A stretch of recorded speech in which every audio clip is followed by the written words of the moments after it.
O entrevistado de hoje é o oficial de justiça Tiago Duarte, formado em Direito pela Universidade Presbiteriana Mackenzie. Ele foi um dos fundadores do Levante Popular da Juventude e atualmente é presidente da Associação dos Oficiais de Justiça do Tribunal Regional do Trabalho de São Paulo, a AOJustra. Tiago também é diretor da FENAJUF, Federação dos Trabalhadores do Judiciário Federal e do Ministério Público da União, além de ser membro do Movimento Brasil Popular. O tema desta conversa é o papel do servidor público agora, depois do início de um novo mandato do presidente petista Luiz Inácio Lula da Silva. Como a esquerda deve combinar a luta sindical do setor com a luta política? Como lidar com os privilégios em alguns setores da justiça e das Forças Armadas, acumulados nos últimos anos, que se contrapõem a um achatamento salarial praticamente generalizado no resto do serviço público? Tiago, seja muito bem-vindo à nossa conversa. Tiago Duarte Gonçalves. É um prazer recebê-lo. Obrigado, Haroldo. Obrigado pelo convite.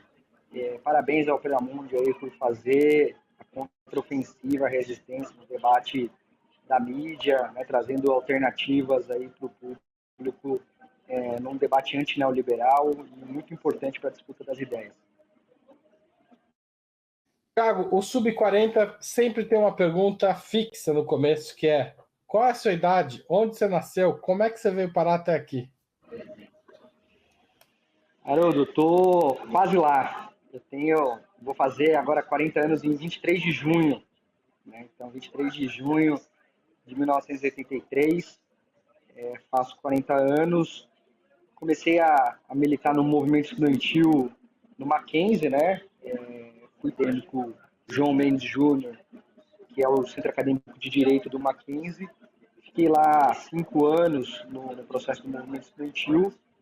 Lá na época era o PFL, né? O Cláudio Lembo era o reitor da época, então a gente tinha um embate muito forte com a direita clássica, né? Vamos dizer assim, no movimento estudantil do Mackenzie. Militei durante anos na consulta popular, né? Participei da fundação do Levante Popular da Juventude, da nacionalização que a gente chama, né? Que se deu lá em 2012. E desde 2014, 15, eu tenho participado mais a minha militância no movimento sindical.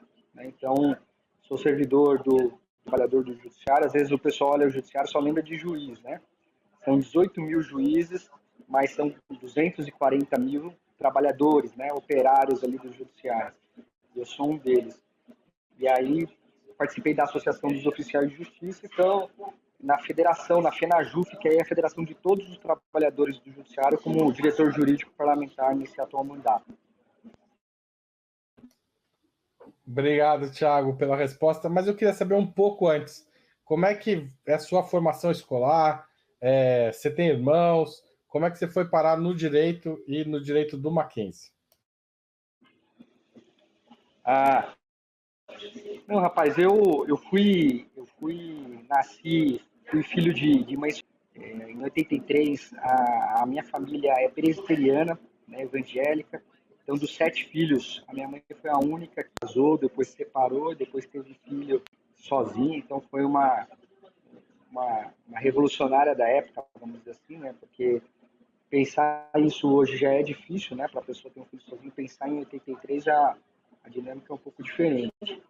E, enfim, ela faleceu quando eu tinha 17 anos, um pouco antes de eu entrar na faculdade. Então, eu estudei, sou aqui de São Paulo, da capital, morei na Bela Vista durante 30 anos, né? Popularmente conhecido como Bexiga, mas quem é de lá... De onde eu faço essa transmissão agora.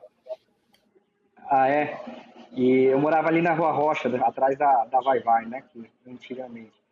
E aí aí no falecimento dela ainda continuei um tempo na Bela Vista, morando ali e tudo mais.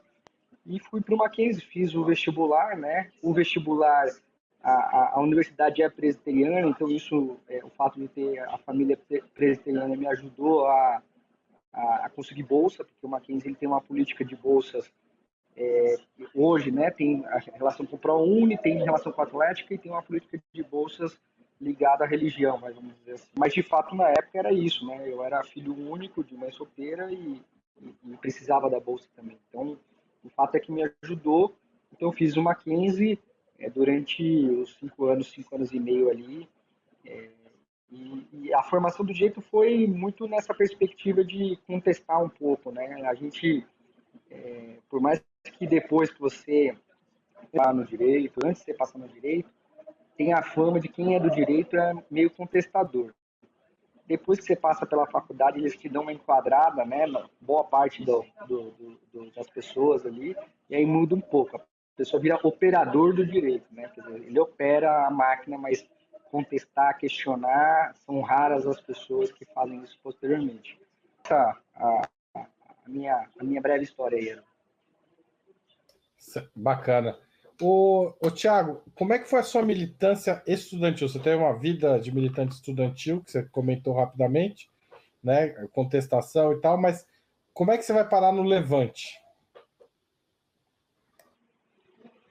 Rapaz, foi um processo anterior, porque no estudantil não existia o Levante Popular de Juventude nacionalizado, né? Ele foi fundado em 2006 lá no Rio Grande do Sul e nacionalizado em 2012. E eu fiz a faculdade entre 2001 e 2006. Mas eu entrei, assim, vamos dizer assim, que eu tive um primeiro momento mais com a militância, tudo mais, no Fórum Social Mundial de 2002. Né? O Mackenzie não levou o ônibus, na verdade levou, mas eu não sabia que o ônibus, os centros acadêmicos da época, e eu acabei indo com 11 de agosto, que é o centro acadêmico da USP, com amigos, né, e fui junto. E aí, a partir de então, eu comecei, do Fórum Social Mundial, talvez seja a marca que me levou para um engajamento mais social, de esquerda. E aí eu participei do processo do movimento estudantil do Reconquistar a Uni, Reconquistar a UEA, né, que está no campo da articulação de esquerda hoje, né, sempre foi desse campo, mas eu era desse campo político, apesar de não ter sido filiado, nunca fui filiado ao PT, mas era desse campo político. E aí, findado esse processo do movimento estudantil, que foi bem intenso para mim, tenho grandes amigos do movimento estudantil até hoje, dividi república com parte deles durante muito tempo, enfim. Eu acabei militando mais na consulta popular, e quando houve um processo, a consulta popular na época estruturou a nacionalização do Levante Popular da Juventude, né, através dos escrachos aos torturadores, aproveitando um pouco a dinâmica da Comissão da Verdade, trabalhando esse tema da tortura e da memória, verdade e justiça, né? Então, a gente ia, na época, essa experiência que era regionalizada no Rio Grande do Sul. Em 2011, houve uma assembleia da consulta e a decisão foi por nacionalizar a experiência do Rio Grande do Sul.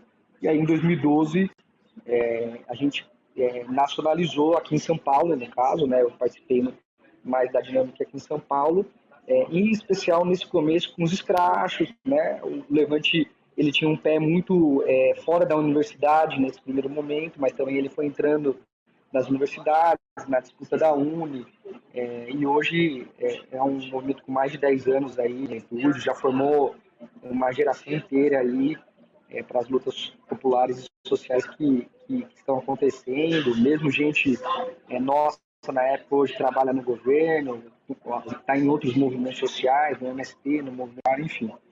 É um pouco essa a minha relação, mas houve um hiato entre o meu movimento estudantil e o Levante, porque na época não existia o Levante nacionalizado como uma força política que disputava o movimento estudantil como hoje existe. Né?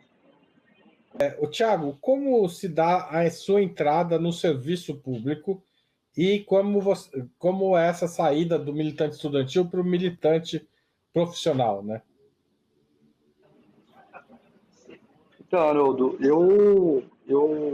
como eu fiz muito movimento estudantil, eu acabei deixando para fazer estágio no final da faculdade, né? E aí eu fui para um escritório que depois eu advoguei um tempo e tinha como perspectiva o serviço público, até porque pelo histórico da minha vida, um pouco de instabilidade, né? Nessas questões que eu comentei anteriormente, o fato é que eu procurava uma estabilidade dentro do serviço público. E aí eu estudei para o concurso, foi uma época que os concursos públicos estavam muito vigentes, né? 2008 especificamente. Então, houve um processo de reforma do judiciário em 2004, ampliou a agência da Justiça do Trabalho, o Estado da Justiça do Trabalho ampliou as varas, a quantidade de varas e, consequentemente, a quantidade de servidores. Quer dizer, a Justiça do Trabalho foi para os rincões do país. E aí, nessa brecha, eu do concurso público, tanto de técnico como de oficial de justiça. Só para vocês terem uma ideia do paralelo, o atual concurso público foi chamado 14 oficiais de justiça. O que eu participei foram chamados 300 oficiais. Então, essa é a diferença de uma política que estrutura o serviço público no país, né? Então, foi isso. E nessa questão do giro, né, de militância, de movimento social, de juventude, para movimento sindical, é bem diferente, né? Porque é isso, o serviço público do judiciário, ele é formado por setores médios da sociedade, média, classe média média, média alta, né? Então é um perfil que na conjuntura de 2016 era bem difícil, né? Muito pessoal, muito lavajatista, sem questionar a Lava Jato, sem, enfim, ali o conservador de junho de 2013 chegou logo depois de junho de 2013 ali naquele processo, né? Vamos dizer assim, não demorou tanto como demorou de uma certa forma lá em 2016. E também o movimento sindical é bem diferente, a dinâmica do movimento sindical dos movimentos sociais, algumas pautas muito caras para nós do movimento social, caras, assim, vamos dizer assim, no movimento sindical. Cito a questão do espaço das mulheres nas direções sindicais. Eu voltei a ouvir, depois de muito tempo, piadas homofóbicas, por exemplo, entendeu? Que acontece com mais frequência no movimento sindical. Os temas ali têm evoluído, né? Como é um setor médio da sociedade, eu acho que evolui de maneira diferente, mas ainda foi um choque ali de transição entre uma militância no movimento social e a militância no movimento sindical.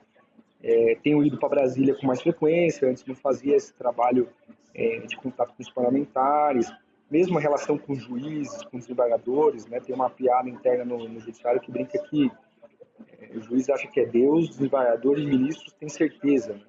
Então, nessa relação do movimento sindical com eles, é uma relação dura, porque qualquer palavra que eles entendem que é um pouco acima que sai do ritual do juridiquês, vamos dizer assim, eles se sentem ofendidos, né? Então eu tive que fazer um ajuste também, porque eu venho de uma outra formação política, mas foi um pouco essa transição, viu, Arthur? Tiago, durante os governos Lula e Dilma, o movimento dos trabalhadores do serviço público foi muito ativo e liderou boa parte das greves. Foi um período de muitas greves no país, né? Ao contrário do que as pessoas costumam avaliar, foi um período que o movimento sindical questionou bastante, tanto o governo quanto as empresas, mas no setor público foi muito forte.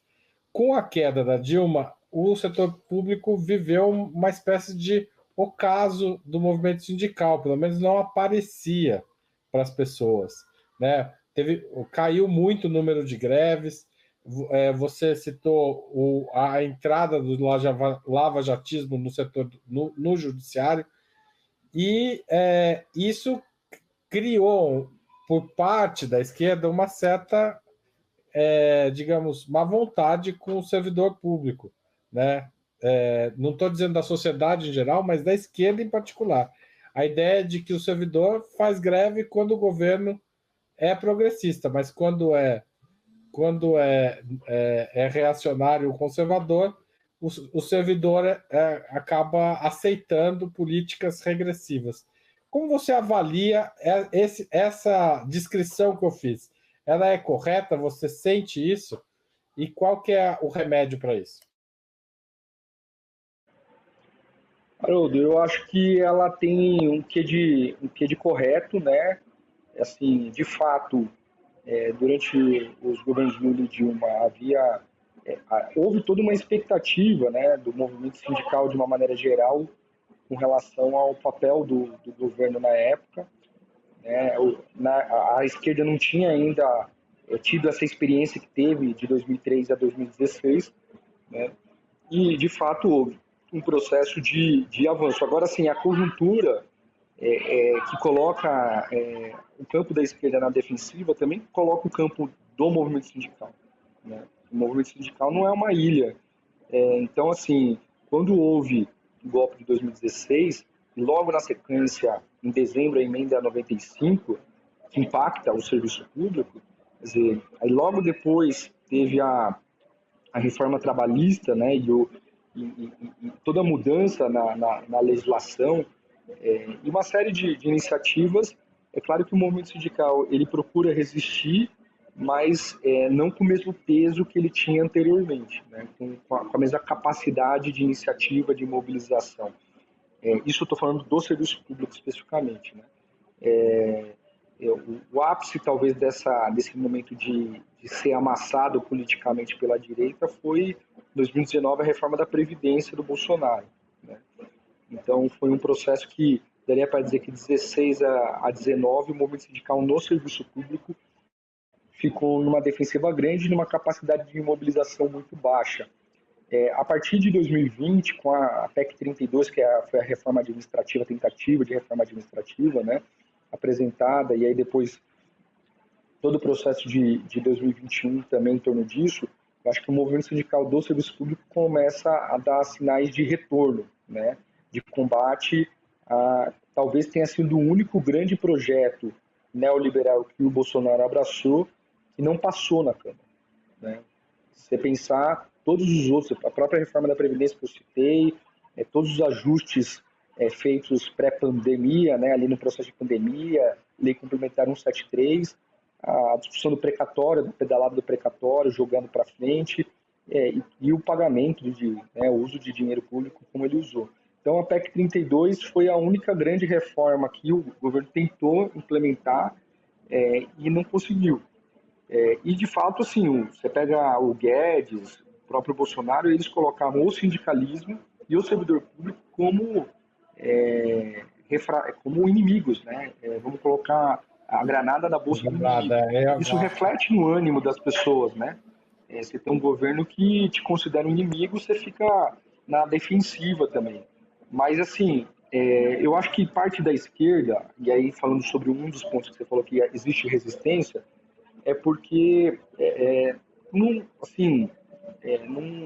se debruça, não se aprofunda no debate do que é o serviço público. São 10 milhões de trabalhadores no serviço público, né, no Brasil, quase 11. Desses, 10% são da União, 30% do Estado e 60% do município. Então, a base do serviço público é municipal, né, a maioria. A média de salários, assim, ela dá um pouco acima de 3 salários mínimos.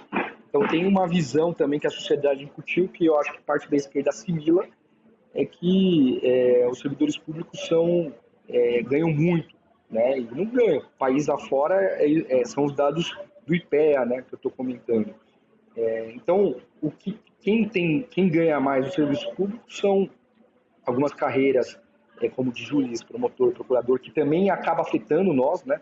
Porque quando o pessoal fala do judiciário, foi até que eu comentei inicialmente, acha que todo mundo é juiz, mas 18 mil são juízes e mais de 200 mil não são juízes, todos concursados, né? E aí coloca todo mundo no mesmo pacote, vamos dizer assim. E aí todos os privilégios que tem ali os juízes no dia a dia, e aí depois podemos conversar melhor sobre isso, mas isso afeta a nossa imagem enquanto servidor do judiciário, porque a sociedade nos vê, de uma certa forma, como uma extensão daquela pessoa que eles identificam como privilegiada, que são os juízes e procuradores da República, né? Promotores e assim por diante. Então, é isso. Eu acho que tem uma certa generalização do que é o serviço público, né? Existe, de fato, alguns problemas no serviço público, né? Não só do ponto de vista ideológico, são setores médios da sociedade. Como todos os setores médios da sociedade, dependendo da conjuntura, eles estão mais de centro-esquerda ou mais centro-direita. né? Eles não são ontologicamente de direita, extrema-direita, ou ontologicamente de esquerda. Gostaria que fosse ontologicamente de esquerda, mas não são.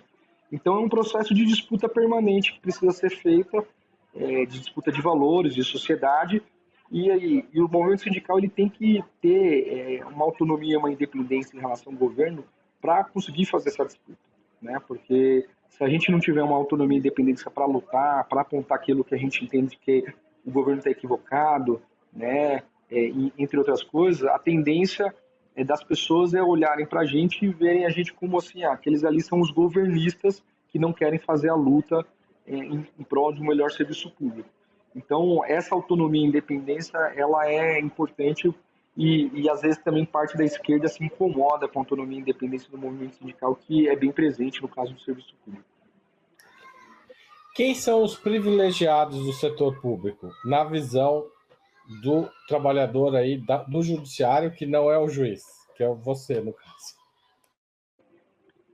Não, eu vejo assim, nos últimos 4 anos, os militares tiveram vários privilégios, né? Desde financiamento habitacional exclusivo só para os militares, uma reforma da Previdência própria, que na prática aumentou o salário, além de outras questões.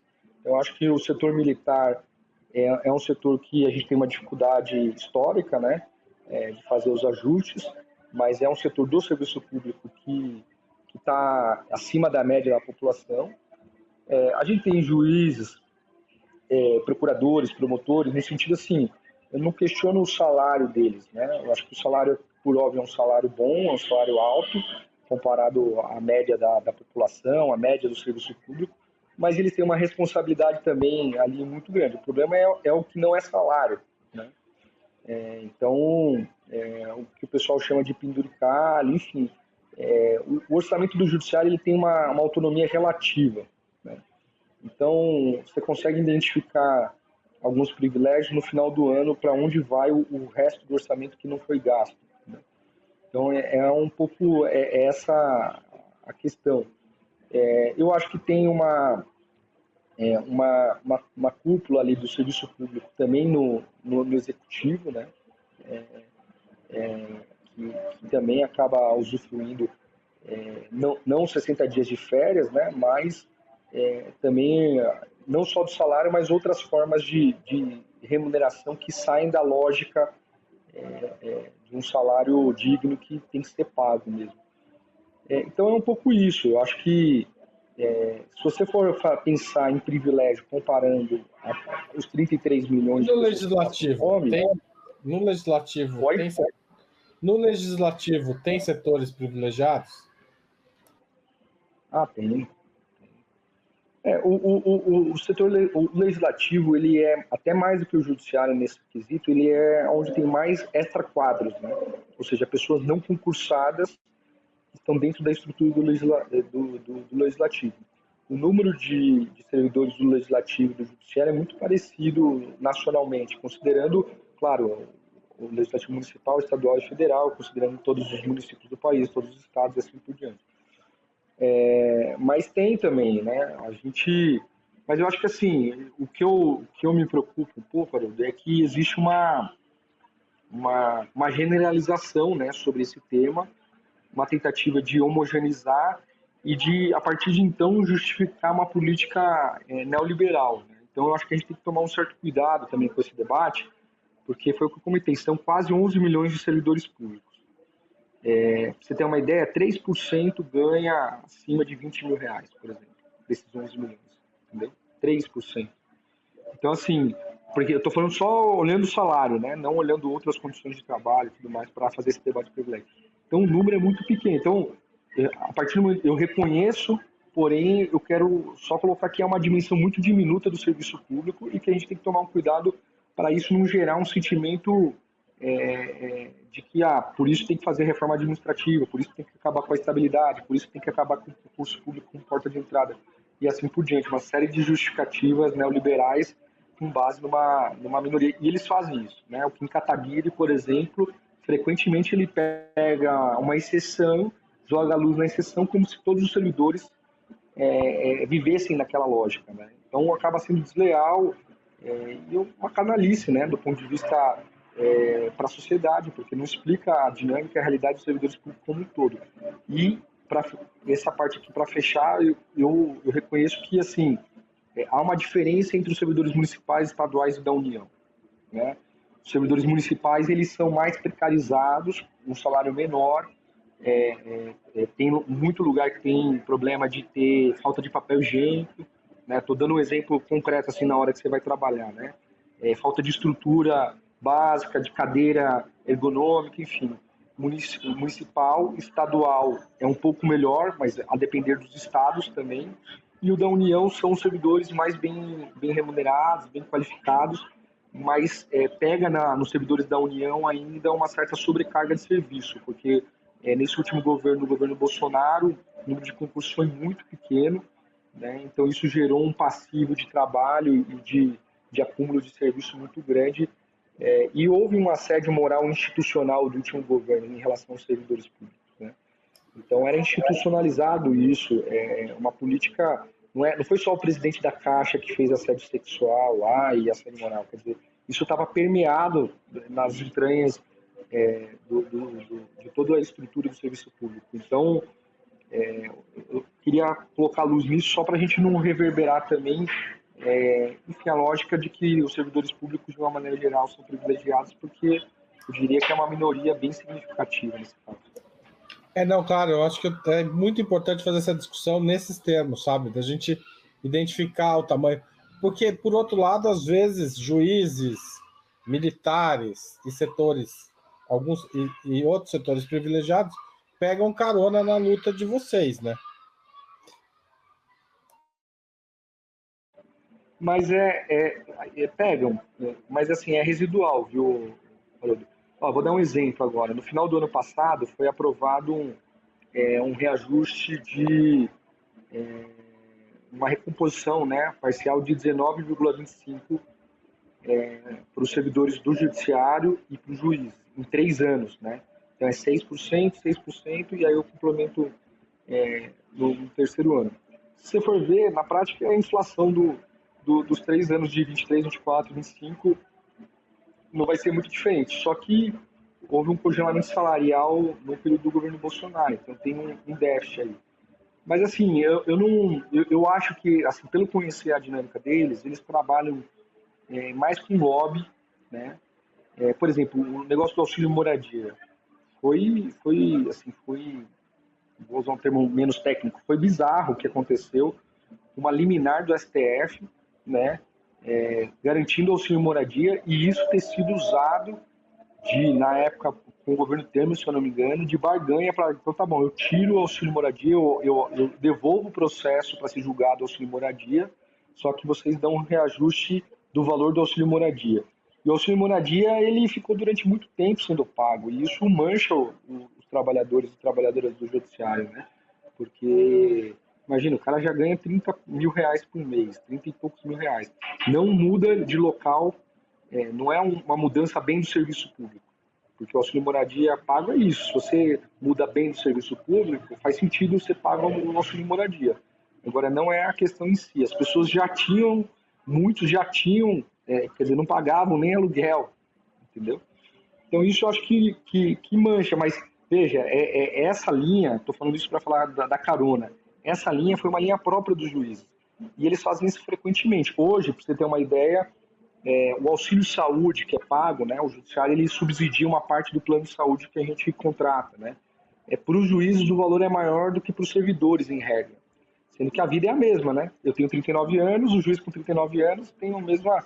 Assim, não faz sentido. Eles conseguiram... Ele vale isso mais do que a sua. A vida dele na prática vale mais do que a minha. Então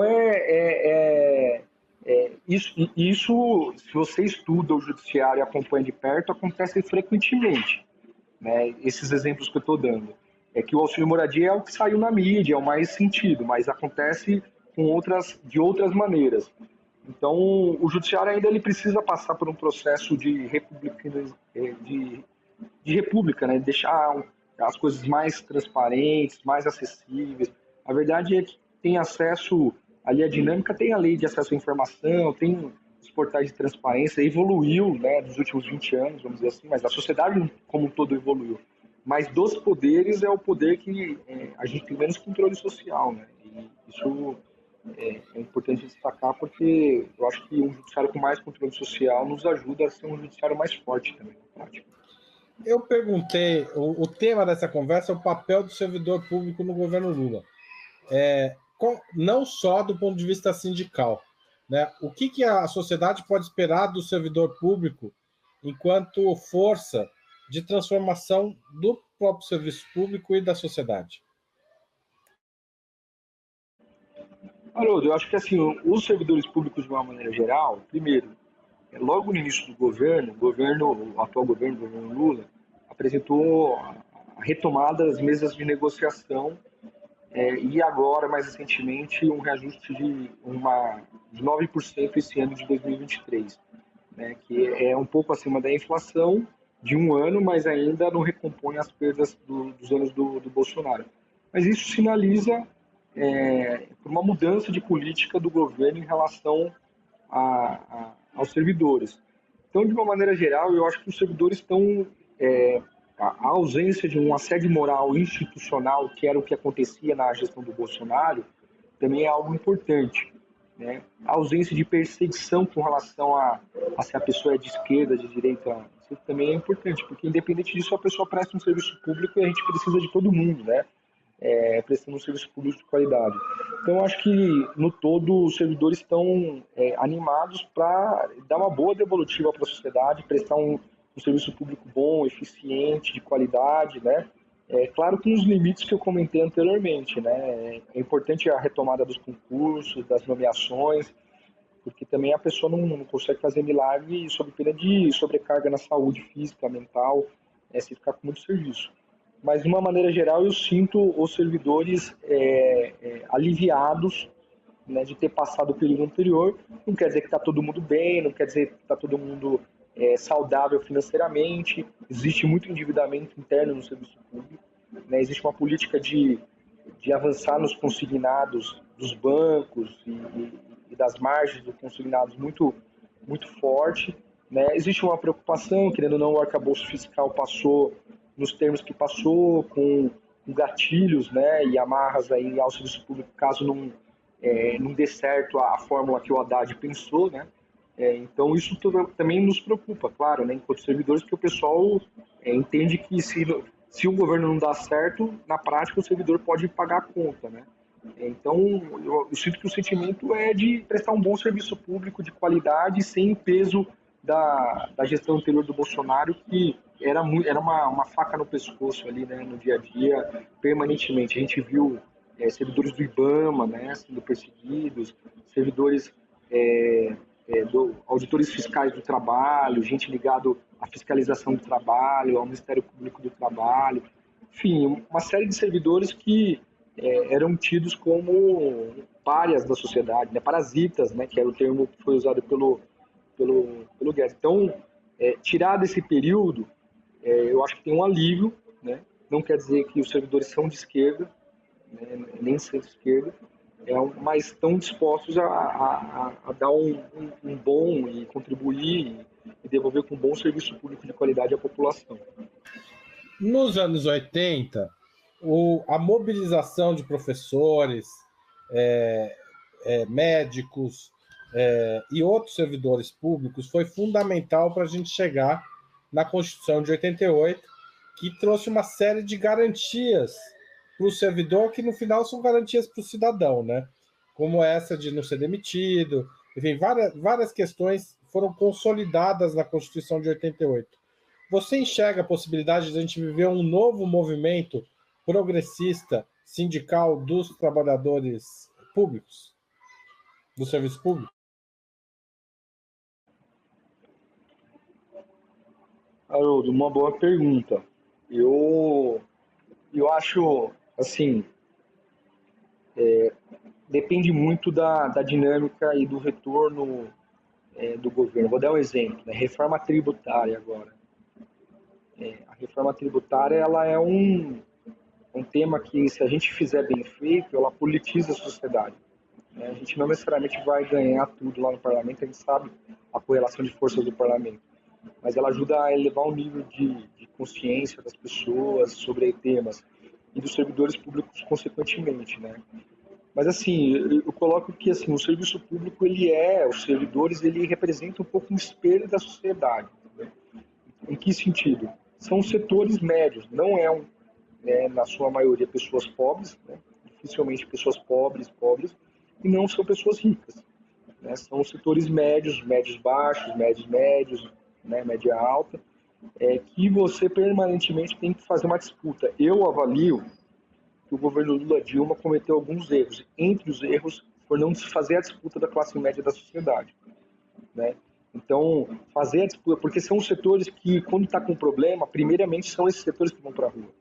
Né? Vide o processo da junho de 2013 e pós-junho de 2013. Né? Eu não tenho uma visão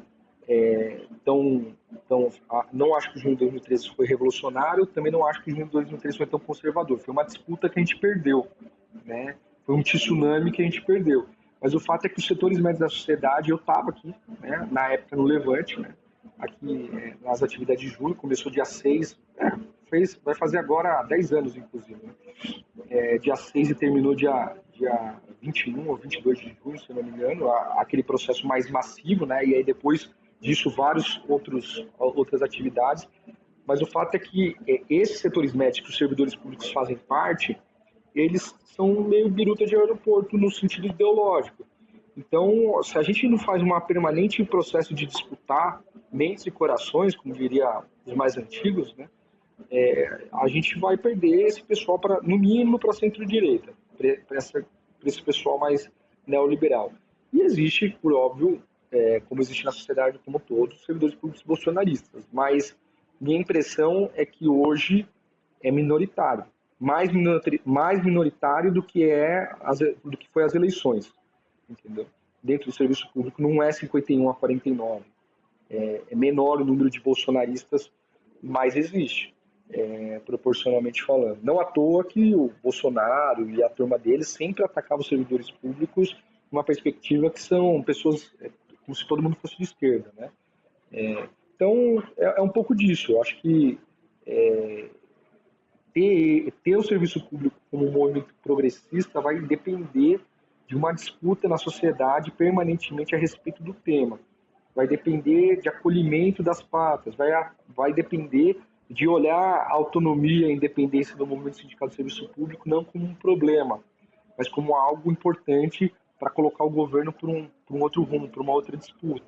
Agora, se olhar a autonomia e independência do movimento sindical como algo, como um problema, enfim, a gente viu isso, né? A jornada de abril agora do MST já teve ministro que atacou publicamente as ocupações, né? Então, e olha que o número de ocupações foi muito menor, né, do que das outras vezes.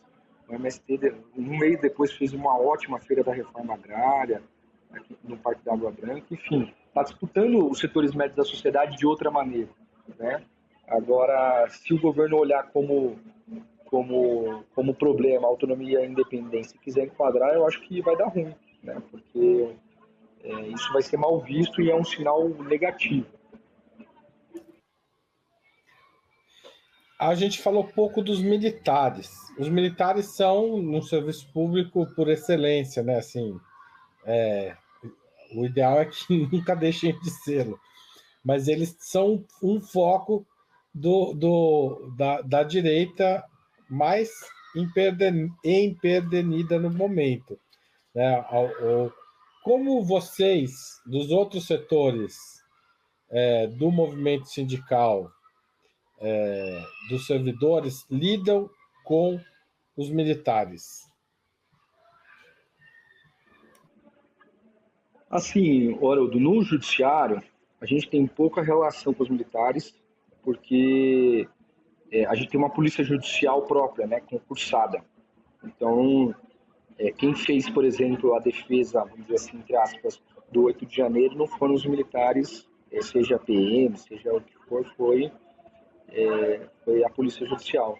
Mas o fato é que a proporção que eu falei de não ser 51-49 não se aplica nos militares, né? Nesse setor, dá para dizer que, sei lá, 80-20, 90-10, é bem bolsonarista, né? Era bem bolsonarista. Eu acho que a gente tem que fazer primeiro separar o que é PM, o que é militar, exército, marinha, aeronáutica. Saber que existe diferença. Se colocar todo mundo no mesmo bolo, vai dar ruim, porque PM é bem precarizado, né? Em regra ganha pouco, em regra são pessoas que moram muitas vezes na periferia da cidade, né? Então, assim, a gente tem que olhar também a PM e as pessoas que trabalham como trabalhadores que são. Eles não vivem de renda, eles não vivem de... Se eles perdem um mês do salário deles, eles não pagam o mês seguinte, né? E olhar com esse olhar e tentar fazer uma política que estruture a PM, né? Que estruture do ponto de vista financeiro, eu digo, né? Que dialogue com algumas pautas, né? Da PM. Eu acho que esse é um ponto. Mas é uma dificuldade porque, de fato, dá para dizer que ideologicamente, com relação ao tema dos direitos humanos, a PM tem muita resistência, né? Isso continua sendo algo presente. A minha avaliação é que vai demorar um pouco para a gente... É um processo de médio e longo prazo essa relação com os militares, né? De desbolsonarizar, vamos dizer assim, as PMs. Eu lembro do Ceará, né, na época do CID, lá do trator, né, que ali já mostrou um pouco a dificuldade que estava tendo. Né? Quer dizer, eles não podem fazer greve porque eles são armados. Por isso que a Constituição proíbe. E a Constituição está certa. Que não dá para você fazer greve armado, né? Quer dizer, com o monopólio da arma do Estado. E lá no Ceará eles bancaram a greve, mesmo assim. Então, ali foi a primeira vez que me chamou a atenção de que vamos ter problema pesado ali na frente. A gente sabe que os caras são de direita, né? Mas ali apontou uma resistência forte. Mas eu acho que a gente vai ter que desbolsonarizar aos poucos, né? O governo ainda tem muito militar nas suas estruturas, tem que ajudar nesse processo de tirar e não vai ser uma coisa fácil, porque comentei inicialmente, né, que minha família é presbiteriana, então eu conheço um pouco o mundo evangélico e o mundo conservador, e dá para dizer que a PM a estrutura é um pouco parecida, é meio impermeável as coisas ali. Entendeu? Então é um debate que eu acho que tem que ser feito nas estruturas do ponto de vista de valorização deles, porque se eles olharem objetivamente se as finanças da PM, né, do PM, do trabalhador melhorarem nos 4 anos do governo Lula, aí é uma questão objetiva. As pessoas, é economia, né? Melhorou a vida das pessoas e eles passam a repensar algumas coisas. Agora, se não acontecer isso, vai ser difícil. Ou seja, o governo tem que ter um papel ativo com a questão salarial, mas talvez também de formação de uma nova, digamos, de uma nova mentalidade no serviço público em geral e dos militares em particular? Com certeza. Fazer a disputa dos novos servidores, né? A gente que ainda não está tão arraigada, isso é muito importante dentro da PM e dos servidores públicos. Existe dentro do Ministério de Gestão e Inovação a Escola Nacional de Formação dos Servidores Públicos. Ela precisa ser potencializada. Né? É claro que as entidades sindicais têm os seus setores de formação, né? Mas uma coisa é uma entidade sindical fazendo formação, quer dizer, uma formação diferente também do que é feita numa escola dessa, mas a disputa de consciência ela tá nessa, porque o servidor público ele tem um quê, na sua maioria, de ser corporativista, vou usar esse termo. Mas o corporativismo e o antineoliberalismo, eles são muito próximos um do outro. Eles são muito próximos. Então, o que cabe nessa Escola Nacional de Formação de Servidores, ao movimento sindical, é buscar a ponte entre o corporativismo. Porque, assim, não dá para a pessoa ser corporativista e defender privatização. Entendeu? E às vezes acontece. Estou falando isso porque não dá na lógica nossa, mas às vezes acontece. Então, essa ponte, né, entre o corporativismo e o antineoliberalismo é uma coisa que, com os novos servidores, na Escola Nacional de Servidores, quer dizer, uma política de gestão em torno disso, acho que nos ajudaria muito, porque daria um outro nível de consciência para os servidores e para disputar a sociedade. E, na minha avaliação, o Estado não pode ser neutro nisso, né? A gestão do governo precisa ter posição. O atual governo é antineoliberal, assim, na sua composição ideológica. Claro que na composição ali prática do dia a dia tem um monte de obstáculo. Então, a Escola Nacional de Servidores ela tem que representar isso em suas diversas facetas, inclusive no combate ao assédio moral, combate ao assédio sexual. Quer dizer, tem que mostrar isso também, porque senão fica só um discurso ideológico e a prática, que é o critério da verdade, não é visualizada pelos servidores públicos. Tiago, você usou uma palavra, corporativismo, que é uma palavra que é muito usada pelo discurso neoliberal, inclusive. Mas o corporativismo não é necessariamente um problema até um determinado ponto, né? É o corporativismo que garante que se criem sistemas que garantam o registro da vacina de todo cidadão, inclusive do presidente da República. Para a gente tomar um exemplo mais radical, que está ligado ao SUS e está ligado a um episódio político recente que as pessoas certamente se lembrarão, que o Bolsonaro, a gente não sabe se vacinou ou não, mas ele fez uns registros malucos de vacinação para poder ir na Disneylândia, né? Para poder ir lá para a Flórida no dia 31 de dezembro, pegar aquele avião e sair do país, largando o país aqui praticamente sem presidência, né? Enfim, uma saída totalmente deslocada, enfim, sem sentido. Agora, o registro foi feito porque existiu uma corporação que criou um sistema que garante que isso seja universal e não seja para poucos, né? E não esteja ao sabor da política. Qual que é a importância do corporativismo? Agora eu vou tentar pegar sem o estigma da palavra no serviço público. Não, perfeito, Haroldo. É isso. A ideia. Você falou agora do exemplo da vacina e teve o exemplo das joias também, né?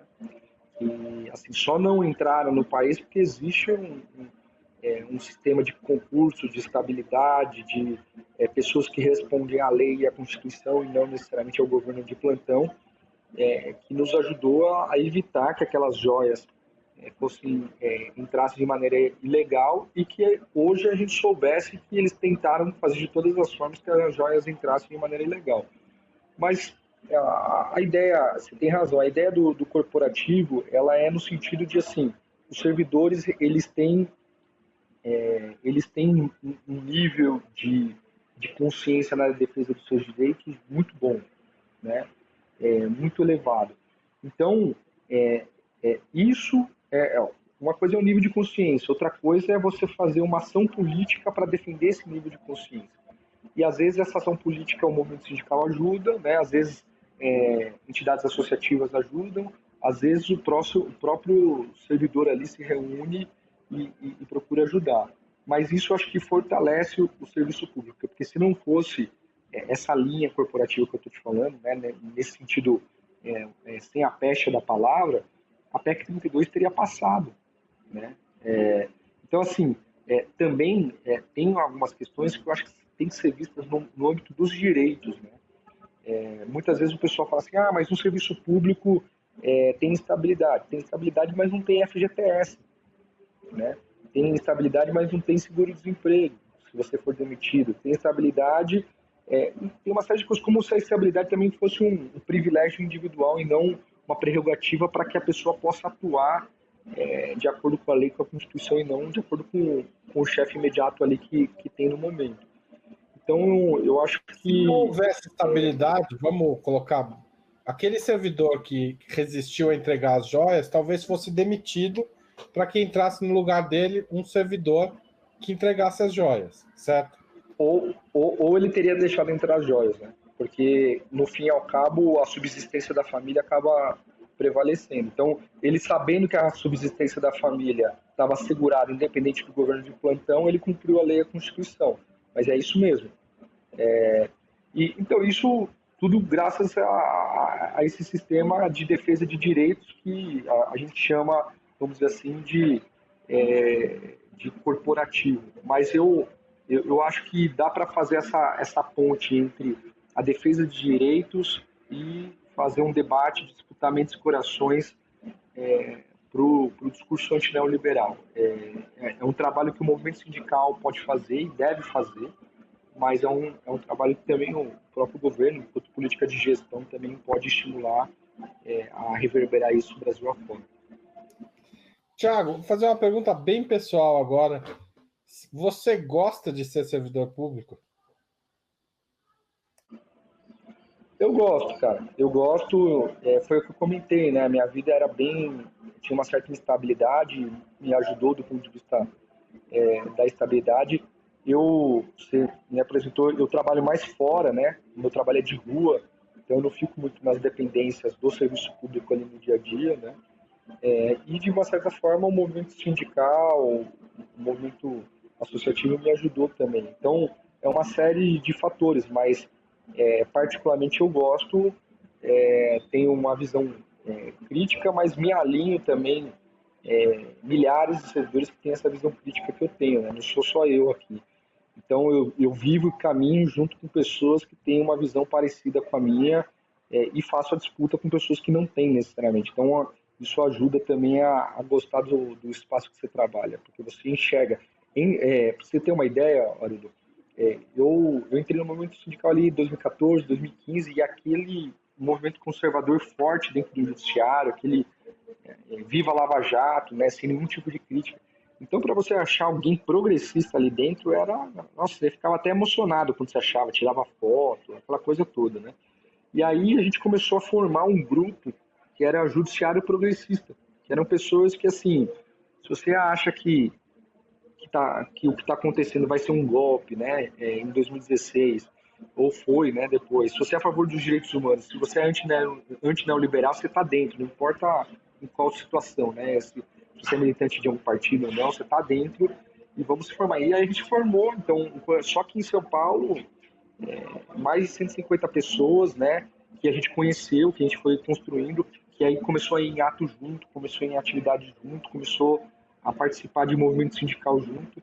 Então isso ajuda também a gostar do serviço público, né, da dinâmica do serviço público. Tiago, a gente sempre termina, assim como a gente tem um começo sempre igual, nós temos um final sempre igual aqui no Sub-40, que a gente faz o questionário Sub-40. Posso começar essa Claro. nossa conversa? Prato preferido? Salmão com legumes. Por quê, hein? De onde vem esse gosto pelo peixe e pelas verduras?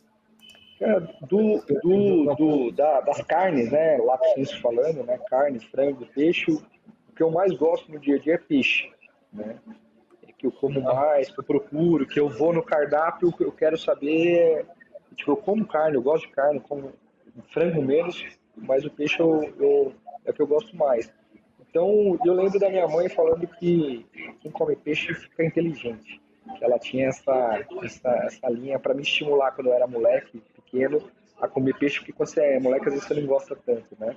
Ela falava, os japoneses todos comem peixe e são inteligentes. Então, eu acabei pegando uma afeição e gosto até hoje de qualquer tipo, mas do salmão especificamente eu gosto bem, assim. E o legumes eu não sou muito fã de salada verde, né? Salada padrão. Mas eu gosto muito de legumes. Então é uma maneira, é um bom combinado que eu procuro. Eu vou no cardápio e procuro essa opção. Se tiver um purezinho de batata, beleza, senão tá ótimo. Cerveja, cachaça ou vinho? Cara, eu gosto, talvez um caso raro, mas eu gosto mais de cachaça. Não é tão raro, não. Eu fiquei um bom tempo, a cerveja me empapuça, né? Eu fico meio não gosto tanto da cerveja. E o vinho, eu gosto de vinho e tudo mais, mas assim, nessa época do frio, então a cachaça, uma seleta, né? Uma boazinha, tem várias ali, que as cachaças no MST que tem feito também que são boas. Cachaça boa é aquela cachaça que me desce, né? Desce ardente. Então, eu particularmente gosto de cachaça. Esporte favorito? Futebol. Você joga? Cara, esse ano, como metas de 2023, eu tirei para jogar bola mais vezes, né? Então eu tenho ido no society, mas já joguei mais vezes do que eu jogo atualmente, né? Me Eu chama um fui dia pelo menos desses que umas eu vou duas. com você. Faz tempo que eu não Bora, jogo, faz bora, quase 10 anos. Tem que voltar aos poucos, mas eu gosto muito de jogar. Time bora. de futebol, Society ali na Pompeia, né? Tem uma quadra ali. pode me chamar que eu E vou. bora, Time de vamos combinar. futebol, Sou corintiano. Corintiano, me converti no corintianismo porque na Bela Vista, na Rua Rocha, o Corinthians se hospedava na Rua Rocha, na década de 90. Então eu tinha 7 anos, o Corinthians foi campeão brasileiro, né? Primeiro campeonato brasileiro com o Neto, e eles se hospedavam na rua. Então eu acho que isso, apesar de ninguém da minha família, assim, tios, tias, primos, serem corintianos, mas foi o que acabou me influenciando. muito bem. Boa escolha. Foi a minha também. Passatempo. Rapaz, passatempo acaba sendo um pouco ligado ao esporte, ao futebol mesmo, viu, Paulo? Eu gosto de assistir jogos, eu gosto de assistir. Hoje mesmo vai ter Flamengo e Fluminense, que não tem nada a ver com o Corinthians, pretendo assistir às 8 da noite. Enfim, eu gosto de acompanhar e acompanho também. Tenho um aplicativo no celular para acompanhar notícias, enfim. É um bom passatempo. Livro inesquecível. Cara, assim, eu gostei muito do livro O Homem que Amava Cachorros, de Leonardo Padura. Né? Para mim foi muito marcante porque ele conseguiu escrever e contar a Revolução Russa e a morte do Trotsky de uma maneira muito encantadora. De maneira que você não sabia direito até onde era história e até onde era a ficção que ele montou a estrutura. Então, é um livro que eu recomendo. Música preferida. Agoniza, mas não morre. É um samba que conta a resistência do samba. Gosto muito de samba. Você canta Falei um futebol, pedacinho? mas eu gosto de samba também. Mas Canta- gosto, sinto falta, procuro, né, cultivar e ouvir e ir em samba mesmo. Você canta, Então, canta um pedacinho pra gente? desculpa não te ouvir. Você consegue cantar um pedacinho pra gente? É samba, agoniza, mas não morre. Ele conta um pouco a história de um samba que resistiu, que foi combatido, que não está muito bem, mas que está presente na vida e nas comunidades de uma maneira geral. E no Bexiga em Eu particular, né? é isso, né? Eu fui criado na Vai Vai e lá onde eu morava especificamente, o pessoal sempre fala, mas e o barulho da Vai Vai? Não, o barulho da Vai Vai é determinado, tinha um horário certo para acabar, para começar e para acabar. A questão era o pós-Vai Vai, né? Que aí eram sambas que entravam e que iam até tarde. Então, foi algo que desde moleque eu ouço e, e gosto muito. Filme marcante. Cara, filme marcante eu não. Eu vou ser sincero, eu não sou muito de filme. Tenho mais agora assistido as séries, né? E a série que eu gostei bastante foi aquela do Espanhola. Agora me fugiu o nome. Oi? Do assalto a banco e tudo mais. Isso, que acabou me marcando bastante. La Casa de Papel. La Casa de Papel, exatamente. Exatamente. Muito E eu bem. assisti o coreano, não sei se você assistiu. Então tem o espanhol e tem o coreano. E aí o coreano, só comentando rapidinho, Haroldo, na verdade é a unificação, houve a unificação da Coreia do Norte e da Coreia do Sul, e aí eles tratam, o tema gira em torno disso, porque existe uma resistência à unificação, ao que está virando a Coreia do Norte em virtude da unificação e tudo mais, e é bem interessante a Casa de Papel coreano. Essa eu não vi. Ídolo político. Cara, eu tenho um conceito de ídolo é só depois que morre, né? Então, quando eu penso com essa perspectiva. E para mim uma referência é o Che Guevara, né? Eu digo porque é um cara que ele nasceu dos setores médios da sociedade, classe média, foi um médico, fez uma opção pelos pobres, e que não foi uma opção ideológica, foi uma opção da vivência dele. Ele vivendo e passando pela América Latina, vendo as contradições, foi de uma certa forma se incomodando, se indignando, contribuiu com o processo revolucionário de Cuba e depois não se burocratizou, não que outros tenham se burocratizado, mas ele poderia ter ficado lá, né, administrando a revolução, contribuindo para a revolução, e ele não, ele se dispôs a construir em outros lugares, então uma referência, um ídolo que vale a pena destacar. Finalmente, evento histórico do qual gostaria de ter participado. Cara, eu vejo o período do final da década de 70 e 80 aqui no Brasil, de redemocratização, do novo sindicalismo, das assembleias com milhares ali que tinha nos estádios. Eu vejo com, assim, eu gostaria, eu era vivo uma parte, né, que eu já tinha nascido em 83, mas claro que não era, não participei daquele período, né. Eu gostaria de ter participado, pelo menos até 89, e ter ganho as eleições de 89. Infelizmente não foi possível da geração da época, mas se eu pudesse, eu gostaria de ter participado e ganhado. Muito bem, Thiago, muito obrigado por essa entrevista. Foi um prazer contar com você no Sub-40 e espero que as pessoas tenham gostado tanto quanto eu. Valeu! Valeu, Haroldo. Obrigado pelo convite. Estou à disposição. Forte abraço para todo mundo.